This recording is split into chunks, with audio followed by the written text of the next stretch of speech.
Id-deputati nazzjonalisti Robert Arrigo u Marte Sportelli sejħu lill-midja bis-swit l-ajruport biex f'konferenza tal-aħbarijiet jitkellmu dwar l-Air Malta.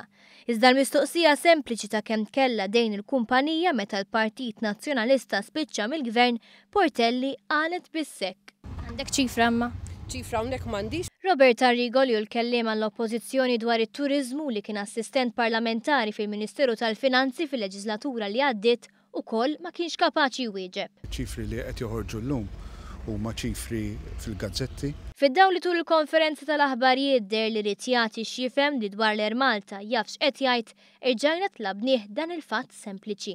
Pal-membru tal-Gvern ma tafx kemm kien id-dejn tal-Air Malta dak iż-żmien. F'dak iż-żmien le. Tul il-konferenza tal-aħbarijiet, Arrigo sema jgħid li l-Air Malta issa spiċċat mingħajr CEO li bħalissa hemm sejħa l-kap eżekuttiv barrani ġdid. Da minkejja il-kap eżekuttiv il-ġdid tal-Air Malta Filip Mikallef diġà beda jaħdem. Meta mistoqsija kienx jaqbel mal-pakkett finanzjarju ta' €9,000,000 fis-sena li ngħata lill-eks kap eżekuttiv tal-Air Malta Peter Davies, Arrigo risponda li l-Gvern rid iżomm lil Davies wara li spiċċalu l-kuntratt. Iżda l-Ministru għat-Turiżmu Edward Zammitlu ixxejjen għal kollox din l-allegazzjoni filwaqt li nnota kif Portelli u Arrigo ma kinux jafu l-fatti.